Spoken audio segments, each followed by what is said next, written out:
18 menit maksimal, silakan presentasi yang sebaik mungkin akan sudah kami siapkan gunakan metode yang silakan. Baik, perkenalkan nama saya Cantika Goloka Mrs. Kasayui. Di sini saya akan mempresentasikan portofolio saya selama di PKL.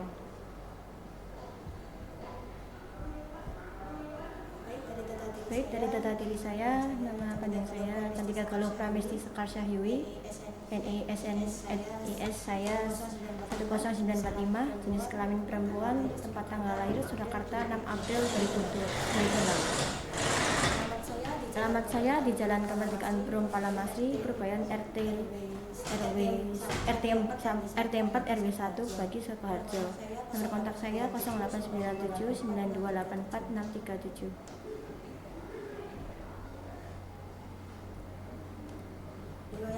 Riwayat pendidikan saya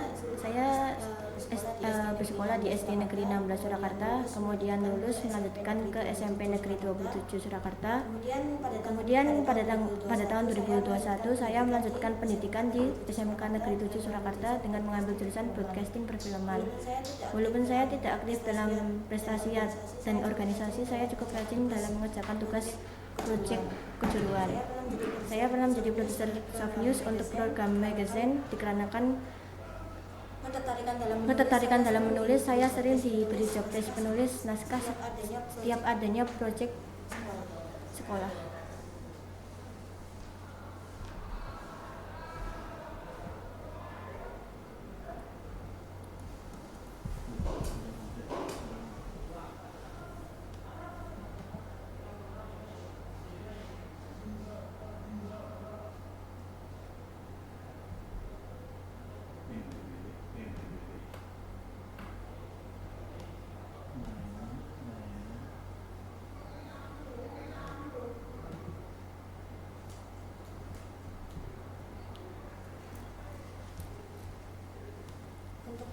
Untuk tempat magang saya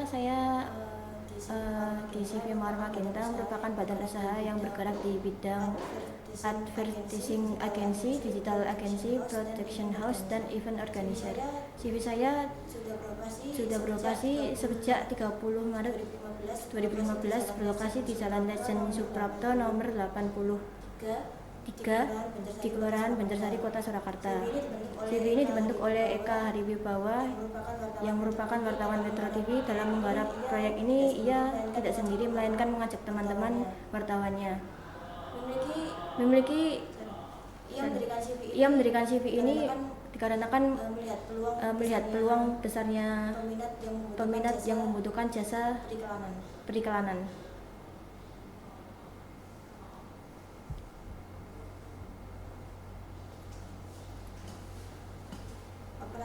Paparan kemampuan yang saya miliki sebelum dan sesudah PKL. Sebelumnya saya tidak tahu bagaimana standar shot kamera untuk sebuah berita. Walaupun saya mendapatkan job desk penulis naskah, nyatanya skill saya masih kurang untuk bisa membuat naskah berita yang benar. Dan sesudah saya PKL, saya telah menjalani praktik kerja lapangan selama 6 bulan. Saya mendapatkan ilmu bagaimana cara mengambil gambar standar untuk berita, dan kemampuan skill menulis saya teruji di PKL itu bagaimana tentang penulisan naskah yang benar dan sesuai dengan standar televisi nasional hingga sampai ke audiens. Keterkaitan mata pelajaran untuk PPKN, yang pertama PPKN. Mata pelajaran PPKN mengajarkan saya untuk bertanggung jawab sehingga dapat berperan aktif dalam setiap tugas yang diberikan.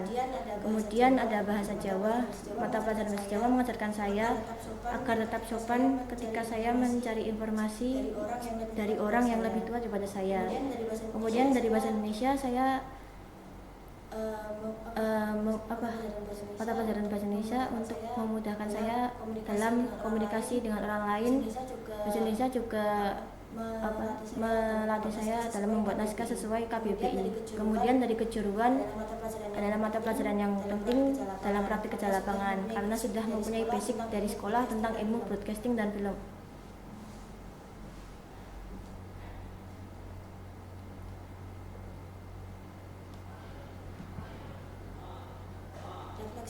refleksi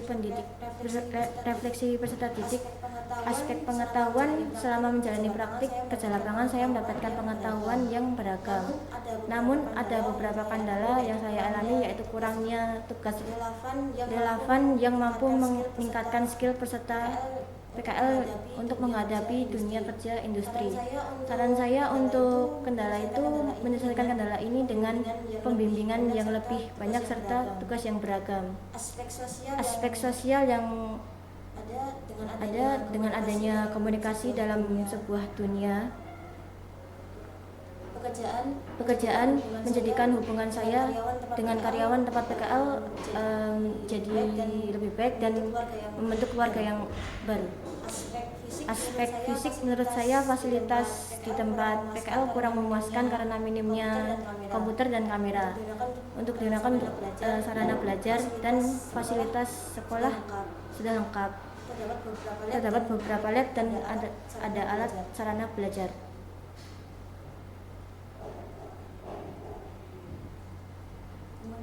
Kemudian ini adalah salah satu hasil karya saya. Pada saat praktik kerja lapangan saya tidak mendapatkan job desk tetap, melainkan job desk saya dengan teman-teman sama mengambil stock shot untuk berita televisi yang dikirimkan untuk wartawan. Saya juga mendapatkan tugas membuat berbagai konten media sosial. Selama 6 bulan menjalani praktik kerja lapangan, saya mendapatkan ilmu bagaimana cara membuat konten yang menarik, pembuatan naskah berita, dan tata letak kamera dengan standar televisi nasional. Di gambar kiri itu adalah konten BSD yang saya buat di akhir Desember. Itu ada di Kampung Batik Kauman. Saya menaiki koridor 5.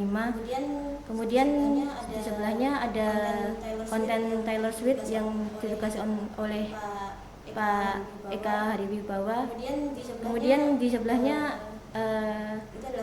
itu adalah konten makan bersama dengan para karyawan. Jadi saya menyempatkan untuk membuat konten situ. Kemudian ini adalah hasil karya stock shot yang saya ambil untuk para wartawan.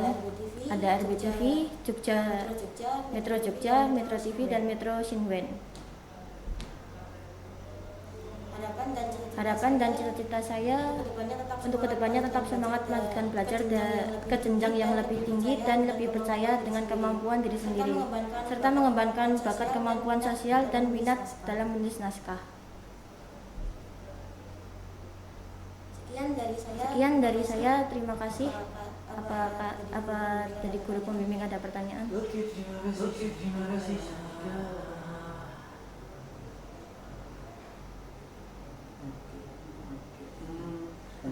Pertama, bagaimana perasaan selama kamu PKL di sana? Dari awal saya sedikit kurang bisa beradaptasi dengan lingkungan baru. Kemudian saya belajar banyak dari karyawan-karyawan di sana, termasuk Mas Rizky yang selalu mengajak saya liputan sampai ke Gunung Lawu. Itu saya sudah pernah.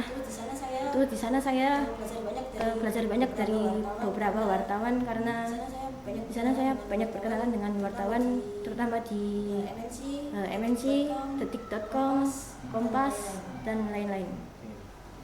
Kemudian selama kamu PKL di sana, apa ilmu yang kamu pelajari di sekolah yang manfaatkan di sana apa? Kalau dari ilmu sekolah untuk PKL mungkin menulis naskah. Iya, karena naskah sangat perlu untuk berita dan konten. Di sekolah dipelajari di tempat PKL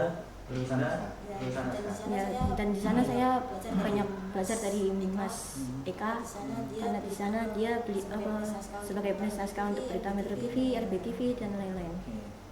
Kalau ilmu yang nggak dapat di sekolah nggak ada, tapi di sana ada nggak?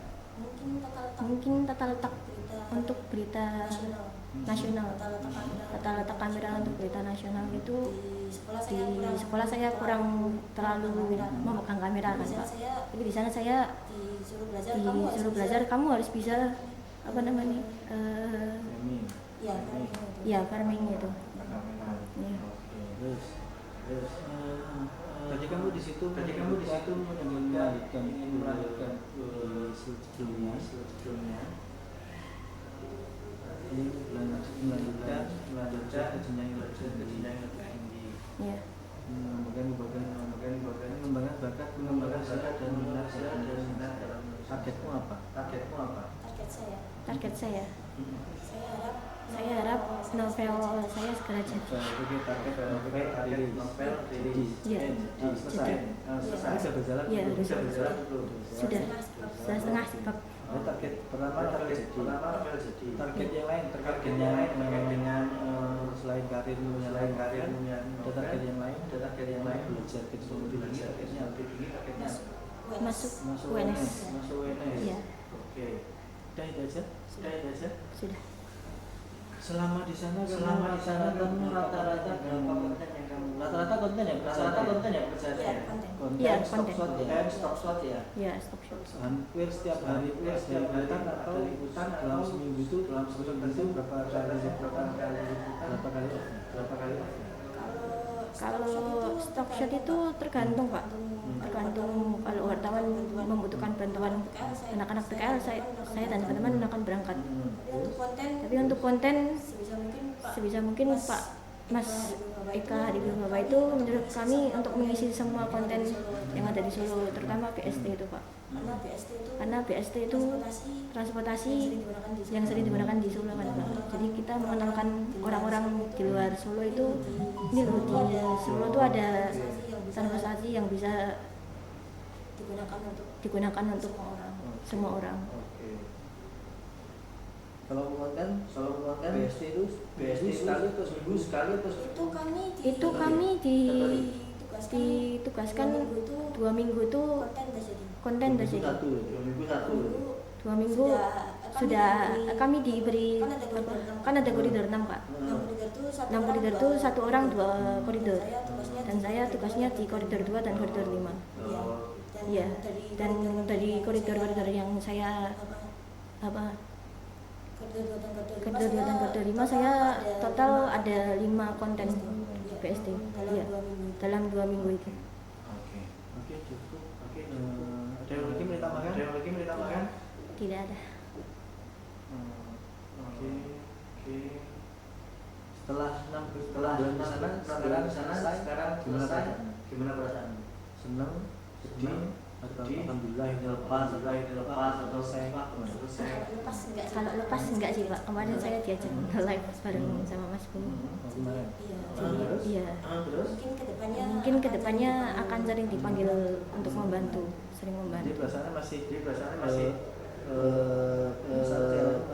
harus terkoneksi ya, masih bersyukur dan mendapatkan jaringan. Iya. Terima kasih. Kartu usianya mana? Nih. Bawa kan enggak? Enggak Pak. Enggak. Nanti diisi, nanti kita di atas. Jumat. Di situ dulu.